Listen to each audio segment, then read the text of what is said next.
I'm Steve Chappell, and welcome to Elk Camp.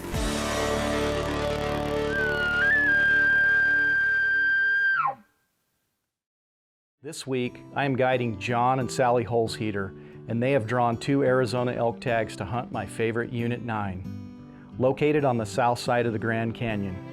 And while I hunt the other surrounding units if my clients draw tags, Unit 9 is where I believe the biggest bulls grow, and I have been successful guiding my clients here for many years. John has drawn the Archery Elk tag, and Sally has drawn the most coveted tag of all, the late September rut hunt, which starts the day after John's hunt ends. So they have come out to elk camp and will be staying with us for up to 3 weeks. We'll see what's happened in the past couple of days.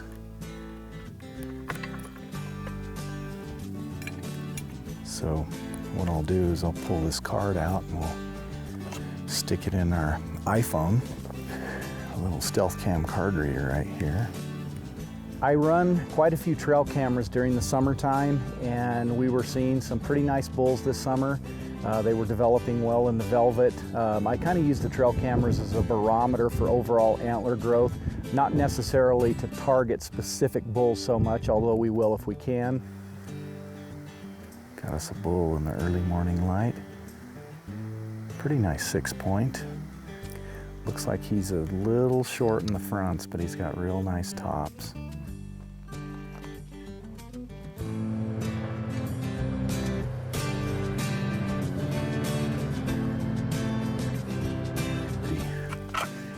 Pretty solid.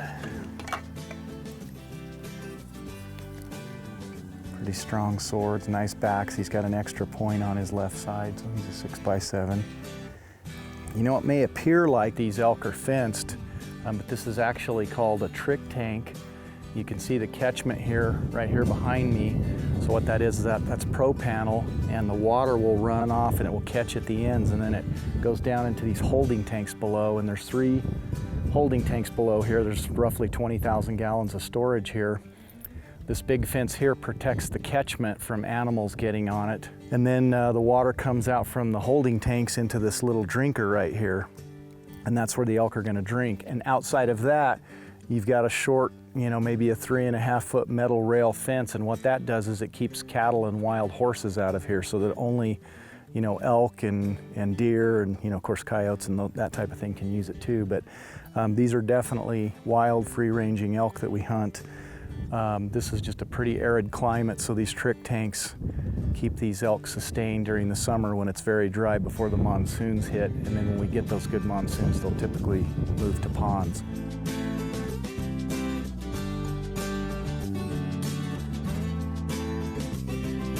Arizona is widely considered to be the top state for trophy elk hunting. Here, the bulls live long enough to reach maturity and grow antlers the size normally reserved for a hunter's dreams. While some fortunate hunters draw tags in their first years of applying, others wait 10, 15, or in the case of John and Sally, 16 and 21 years before drawing an elk tag. And when you wait that long, a hunter wants to have the best odds for success, and that is where I come in as their professional guide. This episode of Elk Camp is sponsored by Bergara Rifles. Our barrels make all the difference. This episode of Elk Camp is sponsored by Zeiss Sports Optics. Confidence in the toughest conditions.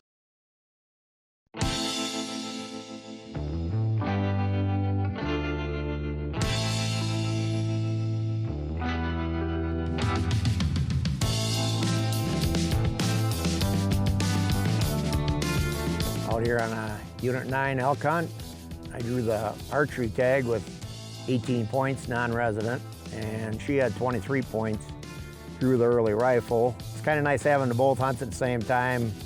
I met John and Sally, I would say, about 5 years ago for the first time at the International Sportsman's Exposition. I was there doing some seminars, and they happened to come all the way from Wisconsin.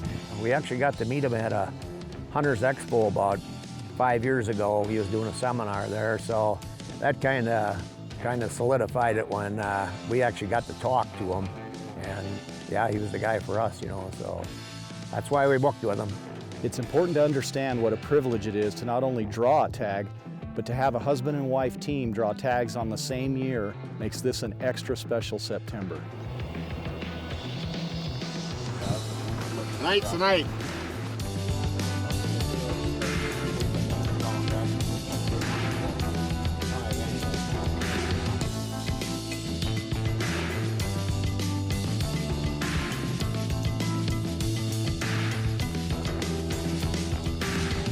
That's the first evening of the hunt, and this is actually a pretty good wallow spot right here.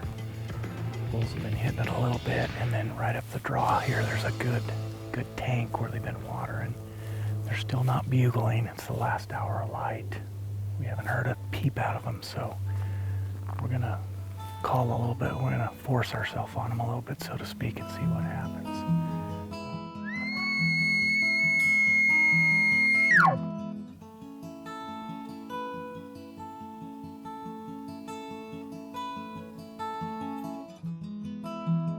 I had advised John that while the archery season begins this year on September 9th, the first week of hunting is normally pretty slow as the elk start to ease into the rut. We typically use bugles to locate and then cow calls to try to lure in mature bulls that are starting to gather their harems. It's a 14-day hunt for a reason, because sometimes we have to use the whole season to be successful, and John didn't wait 16 years to draw a tag just to get in a hurry.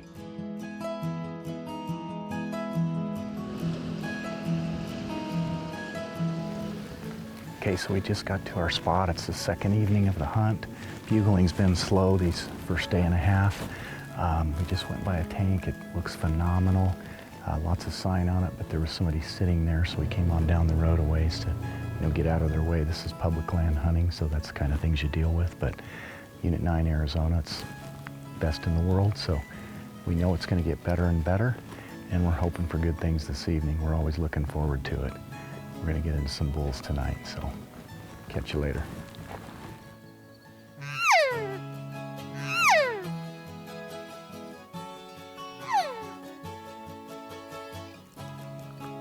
Not a shooter.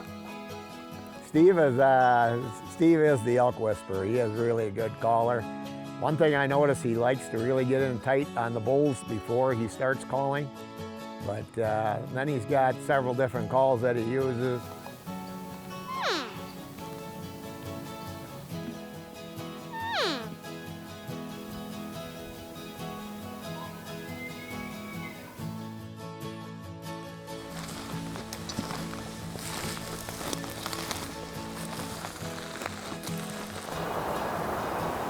Morning hunts have been tough, and the evening hunts have been even tougher. But it's going to get better as we get further into September. Definitely looking forward to it.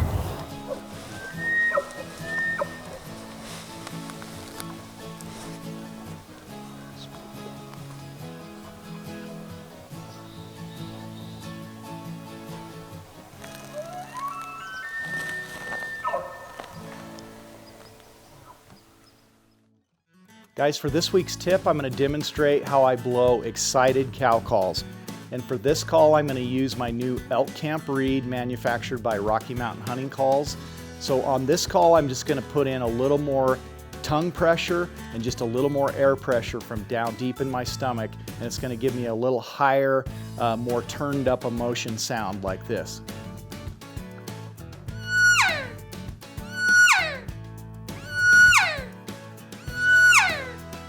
So as you can hear, that call has more volume, more emotion in it. It's going to get a reaction out of those bulls during the rut. You can pick this call up off of my website or at your local sporting goods dealer. Best of luck on your hunts, and thank you for watching Elk Camp TV. This episode of Elk Camp is sponsored by Steve Chappell's Zero Hunt Fees. Experience Arizona elk hunting with zero hunt fees. For the next few days, we continued to hunt. And as we got deeper into September, the rutting activity picked up with more and more bugling each day. The rut had been slow to develop this year, but now with each passing day, it was getting back to normal. The bulls were starting to respond to the calling, and while we hadn't seen another shooter yet, the volume of smaller bulls was impressive. This bull was one we really wanted, and while he came into view, he didn't quite come within archery range, and our hunt continued. My experience and the trail camera videos from preseason scouting told me that there were much larger bulls here that we hadn't found yet. So we continued hunting, and it wasn't long before we found one of the bulls Arizona is well known for producing. It was September 21st, the 13th day of John's hunt, and we were running out of time. With less than 48 hours left in the archery season, I felt a sense of urgency. After a slow morning hunt, we returned to the field with high hopes for a good afternoon, and it didn't take long before a distant bull responded to my calls, and he sounded like a good one.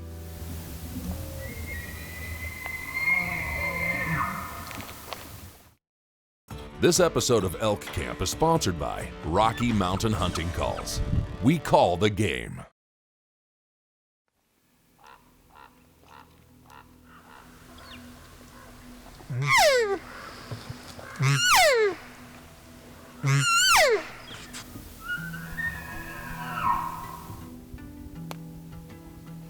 So we closed the distance. My goal was to get close and then resume calling.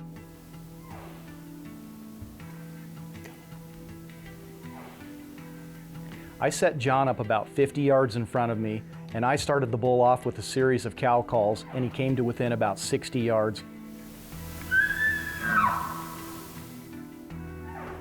And then lost interest. So I mixed in some estrus calls and more aggressive cow calling. And while he showed interest, he again stopped at around 60 yards. At this point, I decided to pull out all the stops and threw in a bugle with the cow calls, and this was the finisher. The bull turned around and came right at John, presenting him with the perfect shot.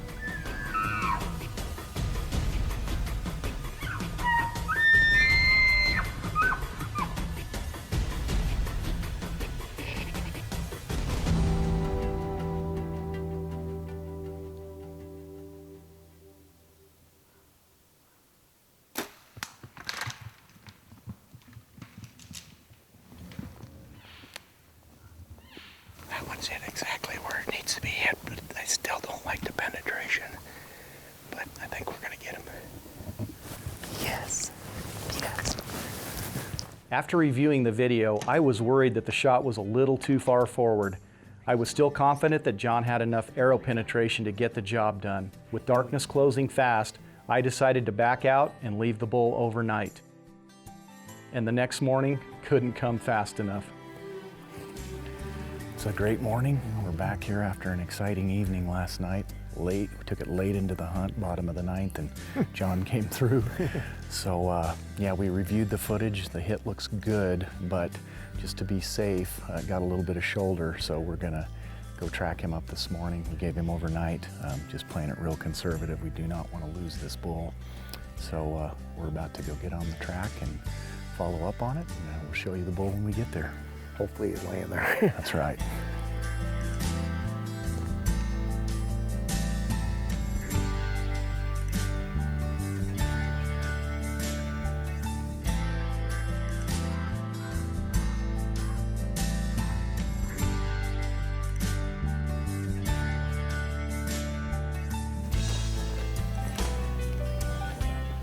Snapped it off.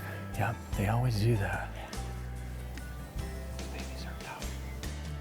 We think maybe we got him up here. Been wrong before, but yeah.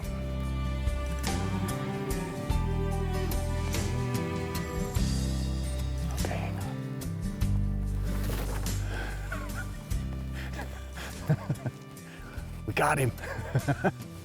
No blood, but we got him. We got him. You know, you can never be sure until you walk up on Boy, him. he is a nice bull. Yes, he is. Look at Look the at beams. the fronts on that. I told you. That dude is an old, heavy warrior. Let it come out of his mouth. Look at that bull. Huh. Look at the fronts and thirds. Whale tails. Wow. Wow, John. Thanks, buddy. Great job. Great Really hunt. appreciate it.